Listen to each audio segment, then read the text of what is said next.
अस्सलामुअलैकुम, welcome to our channel. तो आज की इस वीडियो के अंदर हम पाक स्टडी 301 के क्विज नंबर 4 के सोल्यूशन को डिस्कस करेंगे। तो इस क्विज को अटेम्प्ट करने की जो लास्ट डेट है वो हमारे पास 30 अगस्त 2022 है और ये वाला क्विज जो है ये आपके लेक्चर नंबर 21 से लेकर लेक्चर नंबर 25 में से लिया गया है। तो इस वीडियो को लास्ट तक देखिएगा ताकि आपको क्विज में पूछे गए हर क्वेश्चन की जो है वो अच्छी तरीके से समझ आ सके, क्योंकि मैं यहाँ पे आपको क्विज का जो है वो जो उसका जो प्रॉपर जो 100% ऑथेंटिक आंसर है वो भी आपको बताऊंगा। तो चलिए स्टार्ट करते हैं।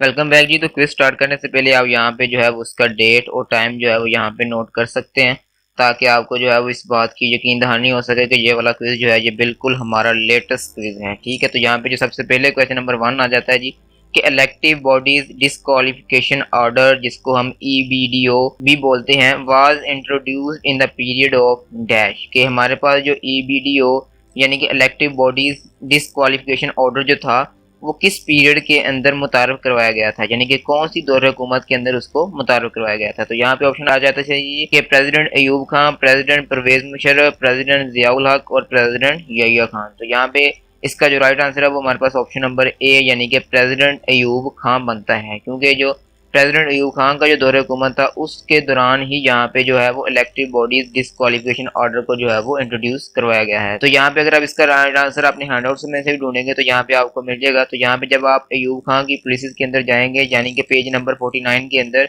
तो यहाँ पे आप देख सकते हैं कि यहाँ पे EBDO का वर्ड जो है वो यूज किया गया है, यानी कि यहाँ पे सिर्फ उन्होंने जो है वो शॉर्ट फॉर्म यूज की गई है। तो ये EBDO यानी कि जो इलेक्टिव बॉडी डिस्क्वालिफिकेशन ऑर्डर था ये बेसिकली अयूब खान की गवर्नमेंट के अंदर मुतारफ करवाया गया था। तो इसलिए इसका जो राइट आंसर है वो आपने प्रेसिडेंट अयूब खान जो है वो सिलेक्ट कर लेना है। उसके बाद हमारे पास क्वेश्चन नंबर 2 आ जाता है जी कि the tenure of the national assembly is dash according to the 1973 constitution. के 1973 के आइन के मुताबिक जो नेशनल असेंबली होगी, जो कौमी असेंबली होगी, उसका जो दुरानिया होगा वो कितने साल पर होगा। ठीक है जी, तो यहाँ पे ऑप्शन आ जाता है हमारे पास 6 साल का, 3 साल का, 4 साल का या फिर 5 साल का। तो आपको पता होगा जी कि 1973 के आइन के मुताबिक जो हमारे पास कौमी असेंबली का जो दुरानिया होता है वो 5 साल का होता है। तो इसलिए यहाँ पे आपने इसका ऑप्शन नंबर डी 5 ईयर जो है वो यहाँ पे सिलेक्ट कर लेना है। तो इसका भी राइट आंसर अगर आप अपने हैंडआउट से ढूंढेंगे तो यहाँ पे आप पेज नंबर 46 के अंदर यहाँ पे दे सकते हैं कि यहाँ पे जो है उसने यहाँ पे मैंने इसको अंडरलाइन किया हुआ है हमारे पास रेड लाइन के साथ कि यहाँ पे नेशनल असेंबली, जिसको हम शॉर्ट फॉर्म के अंदर NA भी बोलते हैं, इज इलेक्टेड फॉर 5 ईयर्स। की नेशनल असेंबली जो होती है वो 5 साल के लिए मुंतखब की जाती है। तो इसलिए इस ऑप्शन का जो राइट आंसर होगा वो यहाँ पे 5 ईयर्स होगा।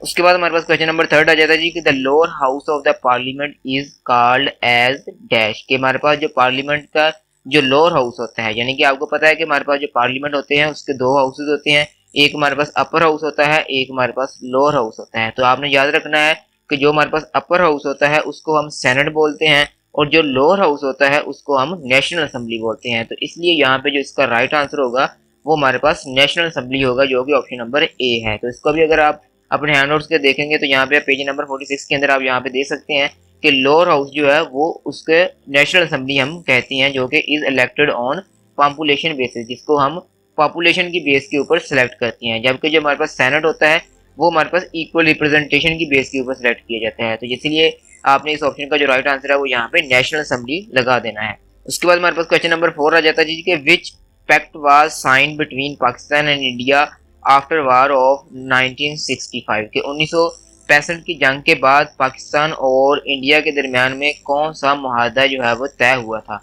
तो आपको याद होगा जी कि जब 1965 की जंग हुई थी तो 17 दिन जो है वो हमारी जंग लगातार जारी रही थी।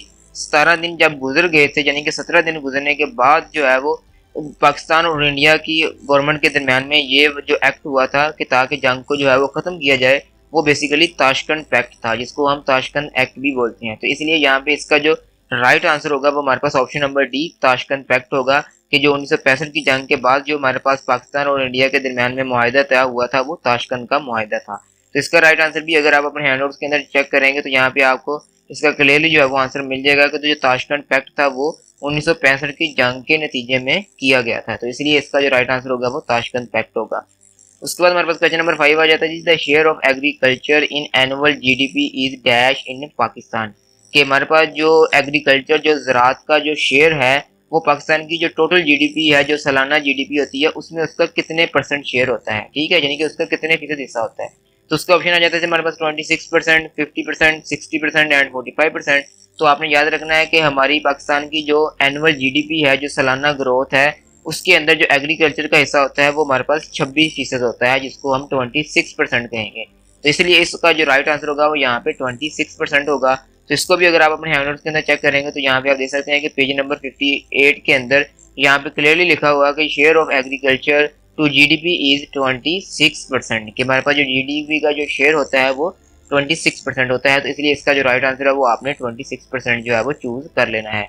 उसके बाद हमारे पास क्वेश्चन नंबर 6 आ जाता है जी कि when did Ayub Khan take over as chief martial law administrator CMLA, के जनरल अयूब खान ने जो है वो मार्शल लॉ कब लगाया था, यानी कि वो मार्शल लॉ कब उन्होंने लगा के जो है वो चीफ ऑफ मार्शल लॉ बने थे। तो आपको याद होगा जी कि हमारे पास जो पाकिस्तान के अंदर जो पहला मार्शल लॉ लगाया गया था वो जनरल अयूब खान ने लगाया था, जो कि 1958 के अंदर लगाया गया था। तो इसलिए इसका जो राइट आंसर होगा वो यहाँ पे 1958 होगा, कि 1958 के अंदर ही पाकिस्तान के अंदर जनरल अयूब खान ने जो है वो पहला मार्शल लॉ लगाया था। तो इसका भी राइट आंसर आप जब अपने हैंडआउट्स के अंदर देखेंगे तो पेज नंबर 49 के अंदर आप देख सकते हैं कि अक्टूबर 1958 के अंदर जब पहला मार्शल लॉ लगाया गया था तो Ayub Khan took over as chief martial law administrator and the president. तो इसलिए इसका जो राइट आंसर होगा वो 1958 होगा। उसके बाद हमारे पास क्वेश्चन नंबर 7 आ जाता है जी कि what was the duration of the second term of Benazir Bhutto government, के जो बेनजीर भुट्टो की जो दूसरी दौरा हुकूमत आई थी जब उनकी, तो वो दौरा हुकूमत किस सालों के अंदर थी, यानी कि उसका दौरानिया क्या था, यानी कि किस सन से लेकर किस सन तक बेनजीर भुट्टो की जो दूसरी गवर्नमेंट आई थी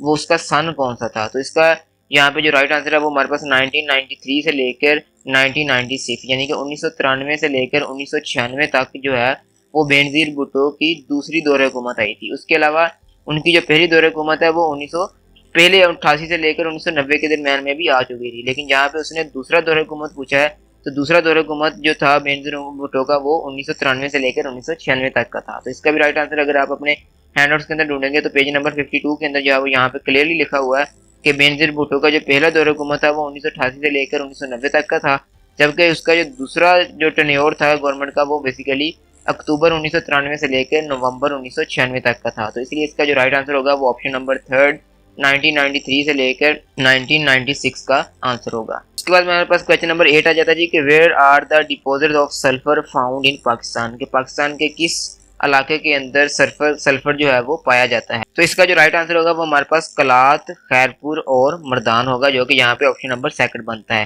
क्योंकि पाकिस्तान के जो इलाके हैं जिनके अंदर सल्फर ज़्यादातर पाया जाता है वो कलात, खैरपुर और मर्दान है। तो इसका भी राइट आंसर अगर आप अपने हैंडआउट्स के अंदर देखेंगे तो यहाँ पे आप देख सकते हैं कि क्लियरली पेज नंबर 57 के अंदर लिखा हुआ है कि sulphur is used by chemical industry, its deposits are found in Kalat, Khairpur, Mardan and Jacobabad. तो वहाँ पे उसने हमारे पास 3 ही इलाकों के नाम बताए हैं, जो कि हमारे पास कलात, खैरपुर और मर्दान है। तो इसलिए आपने यहाँ पे इसका जो राइट आंसर है वो ऑप्शन नंबर बी जो है वो सिलेक्ट कर लेना है।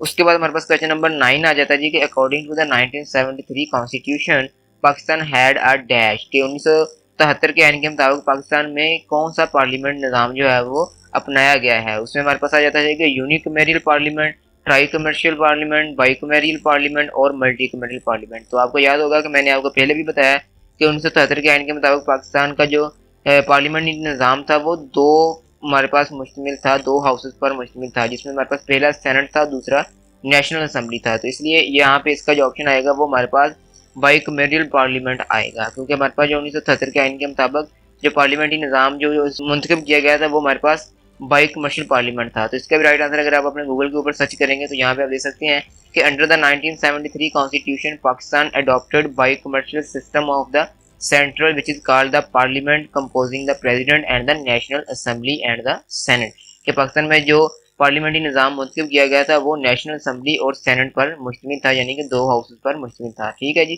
तो इसलिए यहाँ पे इसका जो राइट आंसर होगा वो बाइकमेरियल सिस्टम हो। उसके बाद हमारे पास क्वेश्चन नंबर 10 आ जाता है जी कि who initiated the policy of nationalisation, के नेशनलाइजेशन की जो पॉलिसी थी वो किसने स्टार्ट की थी, किसने इनिशिएट की थी, यानी कि सबसे पहले ये वाली जो तहरीक थी, ये वाली जो पॉलिसी थी वो किसने बनाई थी। तो ये पॉलिसी बेसिकली जुल्फ़िकार अली भुट्टो ने बनाई थी, कि जब जुल्फ़िकार अली भुट्टो ने दौर हुकूमत संभाला था तो उन्होंने जो है वो सबसे पहले जो पॉलिसी बनाई थी वो नेशनलाइजेशन की थी। तो इसलिए इसका जो राइट आंसर होगा वो जुल्फ़िकार अली भुट्टो होगा।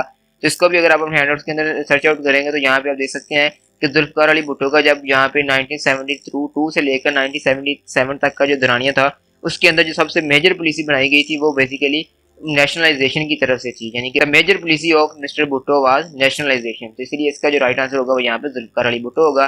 तो इस तरह यहाँ पे आप देख सकते हैं कि जो 10 क्वेश्चन क्विज के अंदर पूछे गए तो वो यहाँ पे मुकम्मल हो जाती हैं। तो मैं उम्मीद करता हूँ जी कि आपको जो है वो हर क्वेश्चन की जो है अच्छे तरीके से समझ आ चुकी होगी और आपको पता चल चुका होगा कि मैंने आपको हर क्वेश्चन की जो है वो 100% ऑथेंटिक आंसर जो है वो आपके हैंडआउट्स के अंदर उसको निकाल के दिए हैं। तो अगर आपको ये वीडियो अच्छी लगी है तो वीडियो को लाइक और शेयर जरूर कीजिएगा, और अगर आप हमारे चैनल पर नए हैं तो हमारे चैनल को सब्सक्राइब जरूर करते जाइएगा और साथ लगे बेल आइकन को भी प्रेस कर लें ताकि मजीद आने वाली वीडियो का भी आपको नोटिफिकेशन मिल सके। तो इंशाल्लाह मिलते हैं जी नेक्स्ट वीडियो के अंदर।